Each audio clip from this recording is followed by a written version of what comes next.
Hello everyone, this is Anuman. Welcome to Navodaya study point. आज हमें discuss करने हैं कुछ क्वेश्चंस एक्सरसाइज 6.5 के। तो चलो करते हैं। क्वेश्चन नंबर 3 है आपका। क्वेश्चन नंबर 3 इन फिगर 6.53 ये फिगर है आपकी। ABD is a triangle right angle at A. ABD एक ट्राइंगल है और राइट एंगल कहाँ पर बताया गया है? ए पर। And AC perpendicular to BD। AC perpendicular है BD पर, यानी कि ये वाला एंगल 90 डिग्री होगा तो ये भी 90 डिग्री होगा। ठीक है कि नहीं? हमें शो करना है AB square equal to BC multiply by BD। इसके 3 पार्ट हैं, हमें इसमें सिमिलर हमें शो करने हैं। ठीक, तो देखो AB square equal to BC into BD, यानी कि BC और BD इसका रिलेशन हमें लाना है। ठीक, तो देखो ध्यान से, BC किसका पार्ट है, कौन से ट्रायंगल का पार्ट है? BCA का। और BD बड़े वाले ट्रायंगल का पार्ट है, यानी कि ABD का। ठीक, समझ में आ रही है बात? यानी कि हमें इन्हीं ट्रायंगल्स का रिलेशन निकालना पड़ेगा। तो चलो इन्हीं में लेते हैं, in triangle ADB and triangle CAB। ध्यान से देखो, हमें सिमिलर प्रूफ करने होंगे ये ट्रायंगल, जब भी तो कह पाएंगे कि इनके साइड्स का रेशियो इक्वल है। तो एक तो एंगल ये वाला 90 डिग्री है, एंगल A पूरा बड़े वाले ट्रायंगल में ADB में, और CAB में अगर हम ध्यान से देखो कौन से में, CAB में हमें ये वाला एंगल जो मिल रहा है ना, ये भी 90 डिग्री है कि नहीं? कौन सा एंगल? ACB। करेक्ट, क्लियर है नहीं? तो लिखो यहां पर angle DAB equal to angle ACB। क्यों है इक्वल? क्योंकि ईच 90 डिग्री। हो गई बात क्लियर? अब देखो एक एंगल तो हमें इक्वल मिल गया, अब एक एंगल और हमें लाना है, क्योंकि अगर एंगल से हमें मिल जाए, दो एंगल मिल जाते हैं हमें, तो हम दो ट्रायंगल्स को सिमिलर कह सकते हैं। कौन सा एंगल मिल सकता है? ध्यान से देखो, एंगल ये B है ना, ये दोनों में सिमिलर है, सेम है कि नहीं भाई? CAB में भी यही चीज है और ADB में भी ये वाला एंगल है, तो दोनों में कॉमन मिल जाएगा। कौन सा? Angle B equal to angle B, common angle. Okay, तो हम क्या कह सकते हैं? Triangle ADB similar to triangle CAB। Clear है कि नहीं बात? इससे हमें क्या मिलेगा? इससे हमें क्या मिलने वाला है बताओ तुम? इससे मिलेगा हमें AB अपॉन CB। देखो AB के करस्पॉन्डिंग साइड कौन सी होगी? नाम लिखने मैंने सिखाए थे, AB, यहां से लिख रहे हैं हम, पहली वाली साइड उठा रहे हैं AB। इसके करस्पॉन्डिंग साइड कौन सी होगी? CB। और इसका रेशियो किसके साथ होना चाहिए? BD का AB के साथ, BD का AB के साथ। तीसरी साइड का भी रेशियो सेम ही होगा, लेकिन हमें उसकी जरूरत नहीं है, क्योंकि हमें लाना है AB square equal to BD into CB। यही तो हमें लाना था, बस क्रॉस मल्टीप्लाई करो इसकी। AB square equal to BD multiply, या फिर BD, सॉरी, मल्टीप्लाई कह लो या फिर डॉट लगा लो, उसमें कोई प्रॉब्लम नहीं आनी चाहिए। ठीक है, डॉट का मतलब भी यहाँ पर मल्टीप्लाई होता है, BD डॉट CB। हो गई बात क्लियर? यही लाना था हमें।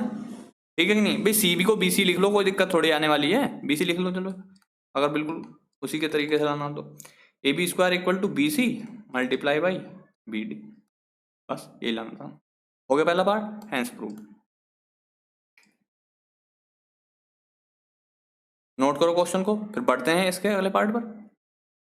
सेकंड पार्ट है इसका, AC square equal to BC multiply DC। तो BC और DC देखो अलग अलग ट्रायंगल्स की साइड्स हैं, तो यानी कि हमें कौन कौन सा ट्रायंगल सिमिलर प्रूव करना पड़ेगा? CBA और CAD, है कि नहीं? चलो पहले हम ट्रायंगल CBA के कुछ एंगल्स का मान निकालते हैं। ये वाले एंगल को मान लिया हमने X, क्या नाम है इसका? CAB। Let angle CAB equal to X। तो हमारा CBA कितना हो जाएगा? इन ट्रायंगल CBA में हमें क्या मिलने वाला है?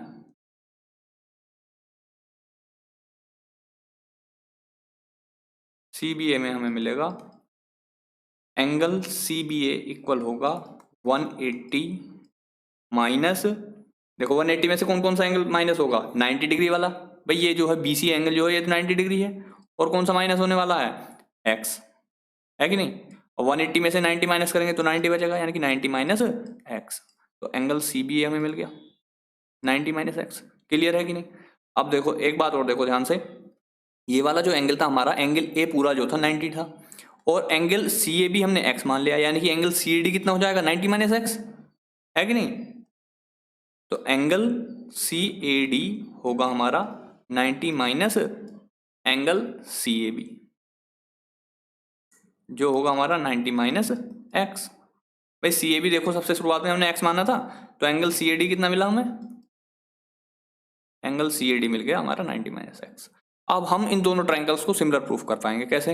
एक तो एंगल हमें ये वाला 90 डिग्री मिल जाएगा, कौन सा, बी सी ए और डी सी ए, ये हमारे दोनों इक्वल मिल जाएंगे 90 डिग्री 90 डिग्री। और एक एंगल ये वाला मिल जाएगा सी ए डी 90 माइनस एक्स और सी बी ए 90 माइनस एक्स। क्लियर है, दोनों एंगल सिमिलर सेम मिल गए कि नहीं, इक्वल मिल गए। तो लिखेंगे हम by angle angle criterion triangle C B A similar to triangle C A D. हो गई इतनी बात के लिए। तो इससे हमें क्या मिलेगा, इससे हमें जब दोनों ट्रायंगल सिमिलर हमारे प्रूफ हो जाएंगे तो हमें इसकी करस्पॉन्डिंग साइड्स का रेशियो सेम मिलेगा। हमें कौन कौन सी साइड चाहिए, एक तो A C square equal to B C into D C लाना था हमें, यानी कि दो तो लानी होंगी हमें साइड ए सी का रेशियो डी सी के साथ होगा, जो रेशियो ए सी का डी सी के साथ होगा वही रेशियो बी सी का ए सी के साथ होगा कि नहीं होगा। तो लिखो यहाँ पर ए सी का रेशियो डी सी के साथ इक्वल बी सी का रेशियो ए सी के साथ, फिर से cross multiply, A C square equal to B C multiply by D C, यही लाना था हमें। हो गया क्या, hence proved, hence proved. Clear है बात, कोई परेशानी, समझ लो बात को। इसमें हमें करना क्या था, हमें यहाँ से पहचाने कि हमें प्रूफ क्या करना है। हमें प्रूफ करना है A C square equal to B C multiply by D C, यानी कि बी सी और डी सी जो है ना दो अलग अलग ट्रायंगल की साइड होनी चाहिए। क्योंकि डी सी को अगर हम, ये डी सी यहाँ पर कैसा आया होगा, ये मल्टीप्लाई में आया होगा, कि इधर से दूसरी तरफ डिवाइड में होगा, है कि नहीं, तभी तो आया होगा। तो इसलिए हमें दोनों अलग अलग साइड्स चाहिए थी, अलग अलग ट्रायंगल्स की। फिर हमने पहचाना कि ये कौन से ट्रायंगल्स की साइड है, फिर उन ट्रायंगल्स को हमने प्रूफ किया सिमिलर। उसके बाद इसकी करस्पॉन्डिंग साइड्स का रेशियो हमारा सेम आया जब हमने सिमिलर प्रूफ कर दिया था, और उससे हमारा ये रिलेशन बना। समझ में आ गई बात, कोई दिक्कत तो नहीं है। चलो क्वेश्चन को नोट करो फटाफट। इसका थर्ड पार्ट आपको खुद से करना है। इसकी मैं थोड़ी सी आपको हिंट दे देता हूँ कि एक्चुअल में कौन कौन से ट्रायंगल आपको लेने होंगे। प्रूफ करना है हमें A D square equal to B D multiply C D, यानी कि बी डी और सी डी से हम देख रहे हैं कि बी डी तो है पूरी साइड ये वाली बड़ी वाली, और सी डी है छोटी वाली। यानी कि हमें कौन कौन से ट्रायंगल मिलेंगे, एक तो बड़ा वाला ए बी डी और एक छोटा वाला ट्रायंगल ये वाला डी सी ए, है कि नहीं। क्लियर हो गई बात, कौन कौन सा, एक तो डी सी ए और एक बड़ा वाला ट्रायंगल डी ए बी कह लो या फिर ए बी डी कह लो। ठीक, इन दोनों ट्रायंगल को हमें सिमिलर करना है, ये वाले ट्रायंगल को और बड़े वाले ट्रायंगल को। हो जाएगा, सिमिलर प्रूफ कर देना, उसके बाद फिर से करस्पॉन्डिंग साइड्स का रेशियो और आपको आंसर मिल जाएगा। भाई कुछ करोगे जब तो कुछ समझोगे बात को, अपने आप तो करना सीखो कुछ। ठीक है, चलो अब बढ़ते हैं हम नए क्वेश्चन पर। और पढ़िएगा क्या कहा गया है इसमें, A B C an isosceles triangle right angle at C. Right angle कहाँ पर है, सी पर है। Prove that A B square equal to 2ac square. अब एक बात देखो कि कोई भी राइट एंगल ट्रायंगल अगर है हमारा और वो आइसोसेलेस भी है, इसका मतलब उसकी कोई सी दो साइड्स तो इक्वल हैं। अब राइट एंगल ट्रायंगल में हाइपोटेनस जो होती है वो कभी भी कोई सी भी बाकी बची हुई दो साइड्स के इक्वल नहीं होती, है कि नहीं। यानी कि ए बी जो है यहाँ पर, ये तो इनके इक्वल होने से रही, यानी कि कौन कौन सी साइड्स इक्वल होंगी हमारे पास, ए सी इक्वल होगी बी सी के। समझ गए बात, समझ गए कि नहीं। यानी कि हमें गिवन है एक प्रकार से, क्या गिवन है, A C equal B C हमें गिवन है। अब देखो इसमें हम पाइथागोरस थ्योरम लगा सकते हैं, लिखेंगे using Pythagoras theorem, Pythagoras theorem क्या मिलेगा हमें, भाई बताया था मैंने, हाइपोटेनस का स्क्वायर किसके इक्वल होता है, हाइपोटेनस का स्क्वायर होता है बाकी बची हुई दोनों साइड्स के स्क्वायर के सम के। यानी कि A B square equal to होगा A C square plus B C square. ठीक है, अब देखो A C equal to B C है, तो ए सी का स्क्वायर अगर हम कर दें तो बी सी स्क्वायर मिलेगा कि नहीं मिलेगा। यानी कि बी सी स्क्वायर की जगह हम ए सी स्क्वायर रख सकते हैं, इससे हमें क्या मिलेगा भाई, भाई ये मिल सकता है कि नहीं, A C square equal to B C square. दोनों तरफ हमने स्क्वायर कर दिया, तो बी सी स्क्वायर की जगह हम ए सी स्क्वायर लिख सकते हैं, लिख सकते हैं कि नहीं। तो यहाँ पर लिखो A B square equal to A C square plus A C square. इसका रीजन यहाँ पर देंगे, because A C equal to B C. बात क्लियर, देखो कितना इजी क्वेश्चन था। A B square equal to हमें क्या मिलेगा, ए सी स्क्वायर, एक ए सी स्क्वायर ये है, एक ए सी स्क्वायर ये, यानी कि 2ac स्क्वायर, यही हमें मिलाना था, हेंस प्रूव। क्लियर है ना बात, इजी था क्वेश्चन। क्या बोला गया था क्वेश्चन में कि एक आइसोसेलेस ट्रायंगल है और वो भी राइट एंगल है एक उसमें, यानी कि एक राइट एंगल ट्रायंगल है और वो आइसोसेलेस भी है। और हाइपोटेनस तो हम जानते हैं कभी भी कोई सी भी बाकी बची हुई साइड्स के इक्वल होने से रही है कि नहीं, यानी कि बाकी जो बची हुई दो हमारी दो साइड्स हैं वो इक्वल हैं, इससे हमें ये पता चल गया। क्लियर है बात, वीडियो पॉज करो और क्वेश्चन को नोट करो। क्वेश्चन नंबर 5 जस्ट इसका कन्वर्स है क्वेश्चन नंबर 4 का, तो वो आपको खुद से करना है। उसमें कहा गया है कि एक आइसोसेलेस ट्रायंगल है विद कंडीशन बताई गई है A C equal to B C, if A B square equal to 2ac square prove that A B C is right angle triangle. समझ गए बात, जो पहले हमने प्रूफ किया था A B square equal to 2ac square वो इसने इस बार बता दिया, और इससे हमें राइट एंगल ट्रायंगल है ऐसा प्रूफ करना है। हो जाएगा ना क्वेश्चन, क्या लेके चलेंगे, A B square equal to 2ac square लेकर के चलेंगे, और फिर 2ac स्क्वायर को क्या लिख सकते हैं हम, ac square plus ac square. चलो करा देता हूं, देखो यहाँ ये एक राइट एंगल ट्रायंगल बना लिया हमने, क्योंकि हमें राइट एंगल ट्रायंगल प्रूफ करना है तो मान लेते हैं राइट एंगल ट्रायंगल है वो, ठीक। और एंगल कहाँ पर है, 90 डिग्री यहाँ पर। क्लियर है, क्या बताया गया है, ए बी स्क्वायर बताया है ना, यानी कि ए यहाँ पर है और बी यहाँ पर, ए बी स्क्वायर इसके इक्वल आएगा ना, वो ए सी स्क्वायर 2ac स्क्वायर हो जाएगा, यानी कि यहाँ पर सी पहुंचेगा। क्लियर है बात, ये आपको थोड़ा सा अंडरस्टैंडिंग होनी चाहिए इतनी बात। गिवन है हमें A B square equal to 2ac square, अब A B square equal to हम क्या लिख सकते हैं, A C square plus ac square. हमें एक बात और गिवन थी, क्या गिवन था कि A C equal to B C है, ये हमें गिवन था क्वेश्चन की स्टार्टिंग में, तो यानी कि A C square equal to B C square हो जाएगा कि नहीं, क्या हो जाएगा, A C square equal to B C square. तो क्या मैं किसी भी एक ए सी स्क्वायर की जगह बी सी स्क्वायर लिख सकता हूँ, लिख सकते हैं ना, तो A B square equal to A C square plus B C square. अब देखो यहाँ पर ये वाली कंडीशन जो बन चुकी है ये हमारी पाइथागोरस वाली कंडीशन बन चुकी है। क्या लिखेंगे, these sides satisfy the Pythagoras theorem, hence the triangle ABC is a right angle triangle. ठीक है, these sides satisfy the Pythagoras theorem, Pythagoras theorem, hence ABC is a right angle triangle. Clear है बात, इतना easy question था, बेकार में आप फंस रहे थे। हो गया क्वेश्चन, चलो क्वेश्चन को नोट करो। क्वेश्चन नंबर 6 पढ़िएगा अपना, ABC is equilateral triangle of side 2a, find each of its altitude. हमें इसके ऑल्टीट्यूड फाइंड करना है, ईच ऑल्टीट्यूड, यानी कि ए से जो ऑल्टीट्यूड हमने ड्रॉ किया बीसी पर, यही तो ऑल्टीट्यूड होगा, और जो बीसी से परपेंडिकुलर ड्रॉ करेंगे वो भी ऑल्टीट्यूड होगा। यानी कि एक बात हमें पता है कि इक्विलैटरल ट्रायंगल में सारे के सारे ऑल्टीट्यूड सेम होते हैं।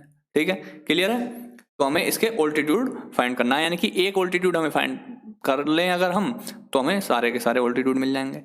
तो देखो हम जानते हैं इसकी साइड्स कितनी बता दी, 2a, यानी कि ए बी कितनी है 2a है, ए सी कितनी है 2a है, और बी सी भी 2a है। ठीक है कि नहीं। अब देखो एक बात यहाँ पर अंडरस्टैंडिंग हमारी पहले से ही होनी चाहिए कि ट्रायंगल, इक्विलैटरल ट्रायंगल में जो ऑल्टीट्यूड होता है ना वो परपेंडिकुलर बाइसेक्टर होता है एक प्रकार से, मतलब कि जो सामने वाली साइड होती है जिस पर ऑल्टीट्यूड लगता है जाकर के, वो उन दोनों उस साइड को दो बराबर टुकड़ों में बांट देता है, यानी कि B D equal to D C हो जाएगा। ठीक है, क्या मिलेगा हमें, पहले लिखेंगे since A D is altitude, so क्या मिलेगा हमें, B D equal to D C, और इक्वल टू कितनी हो जाएगी ए भाई, क्योंकि बी सी पूरा ए है तो ये कितनी बचेगी, बी डी भी ए बचेगी और डी सी भी ए बचेगी। ठीक है, क्लियर हो गई बात इतनी। अब देखो ये भी तो 90 डिग्री एंगल हो जाएगा भाई, जब ये वाला 90 डिग्री तो ये भी 90 डिग्री होगा, तो हमें यहाँ पर कॉन्सेप्ट यूज करना पड़ेगा पाइथागोरस थ्योरम का। In triangle A D B क्या मिलेगा हमें, A B square equal to A D square plus B D square. A B कितनी है हमारी 2a, तो 2a का स्क्वायर कितना हो जाएगा 4a square equal to A D square हमें पता नहीं, प्लस बी डी स्क्वायर कितनी है, बी डी कितनी है a, और a का स्क्वायर a स्क्वायर। अब a स्क्वायर को उधर पहुंचा दो तो माइनस में, यानी कि 4a square minus a square equal to A D square. ठीक, यहां पर कितने बचेंगे 3a square, 3a square equal to A D square. और जब दोनों तरफ अंडर रूट निकालेंगे हम तो राइट साइड में बचेगा हमारे पास ए डी, और 3a स्क्वायर का जब हम अंडर रूट निकालेंगे तो 3 का तो निकलने का नहीं, तो बचेगा a स्क्वायर का निकल जाएगा, यानी कि क्या मिलेगा हमें अंडर रूट 3 और a बाहर है अंडर रूट से, ध्यान रखना। ऑल्टीट्यूड मिल गया कि नहीं मिल गया हमें, ए डी मिल गया, ए डी की वैल्यू मिल गई, यही हमें फाइंड करना था। ठीक है, लिख देंगे hence the length of each altitude is √3a। Clear है, क्वेश्चन अच्छा था। चलो क्वेश्चन को नोट करो वीडियो पॉज करके। क्वेश्चन नंबर 7 में आपसे कहा गया है prove that the sum of the squares of the side of a rhombus equal to the sum of the square of its diagonal. क्या बोला गया है कि जितनी भी साइड्स है ना आपकी एक रोम्बस की, उनका स्क्वायर का सम, किसका, रोम्बस की साइड का स्क्वायर का सम इक्वल होता है उसके डायगोनल्स के स्क्वायर के सम के। यानी कि क्या बोल दिया गया, ये हमें प्रूफ करना है कि A B square plus B C square plus C D square plus A D square equal to क्या लाना है A C square plus B D square. Clear है बात, समझ गया कि नहीं। तो देखो हमें क्या करना होगा भाई, हम एक प्रॉपर्टी जानते हैं रोम्बस की, उसके डायगोनल्स बाइसेक्ट करते हैं एक दूसरे को और 90 डिग्री पर बाइसेक्ट करते हैं। कहाँ 90 डिग्री का एंगल बनाते हैं बाइसेक्ट करते हुए। ठीक है, यानी कि ये एंगल भी 90 डिग्री होगा, ये भी 90, सारे के सारे ये 90 डिग्री के एंगल होंगे। ठीक, तो इसी कॉन्सेप्ट का हमें यूज करना है। हमें कौन से ट्रायंगल में लेना पड़ेगा, इन ट्रायंगल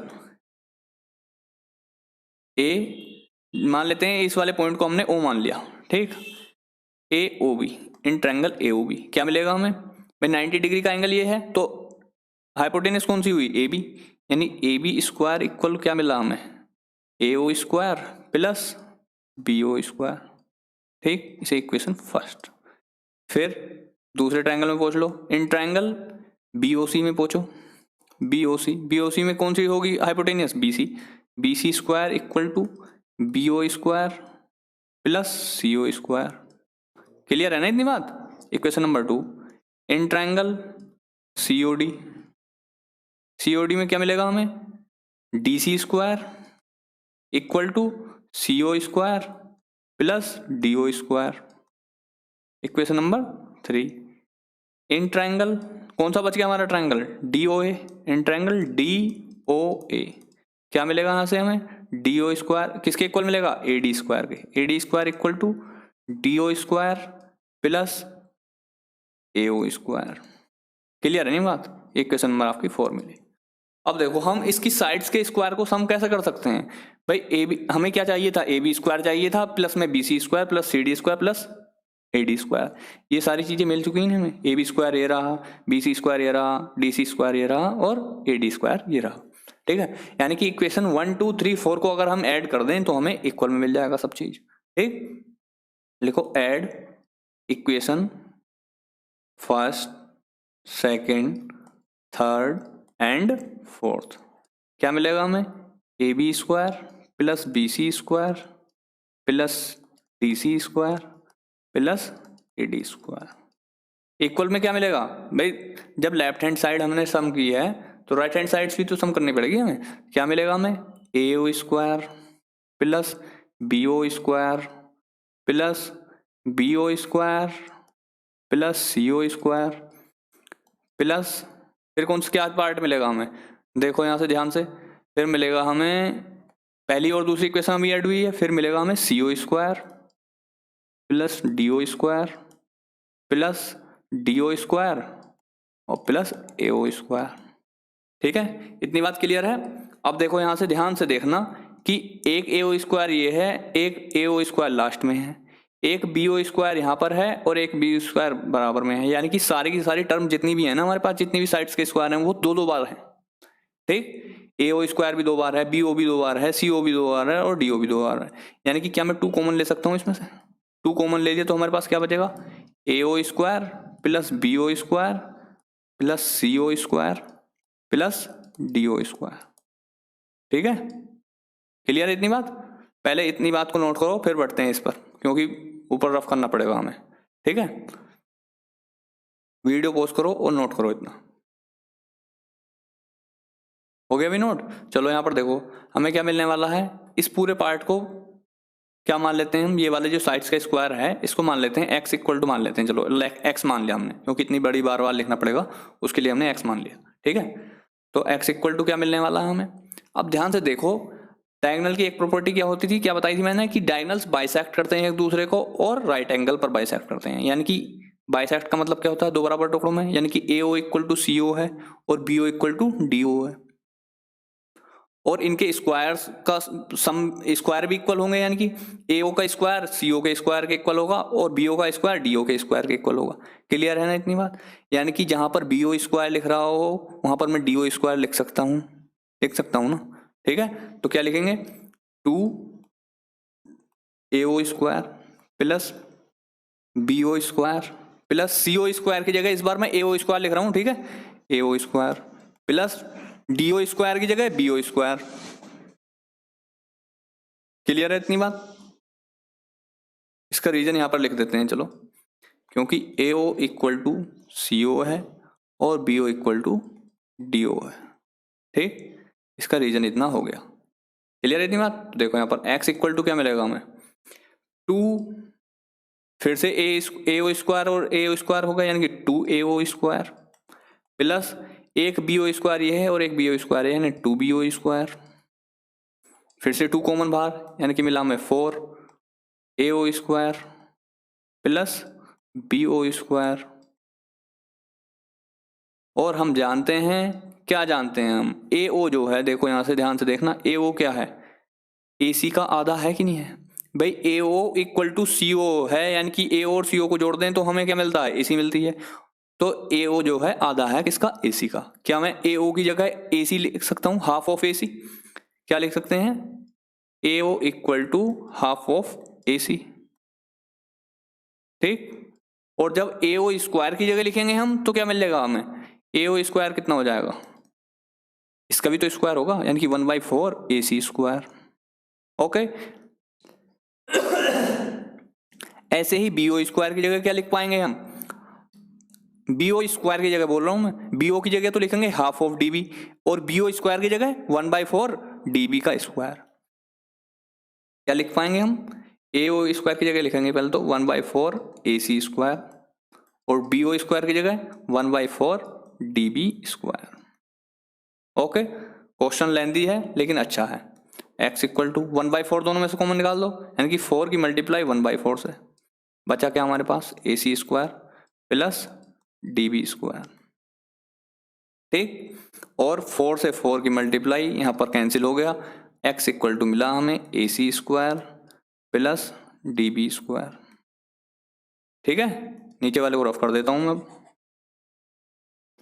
क्या मिलेगा हमें, एक्स इक्वल टू क्या माना था, एक्स किसके इक्वल में माना था हमने भाई, सारी साइड्स के स्क्वायर के इक्वल में तो माना था, सम के, यानी कि A B square plus B C square plus C D square plus A D square equal to किसके मिल गया हमें, A C square plus D B square.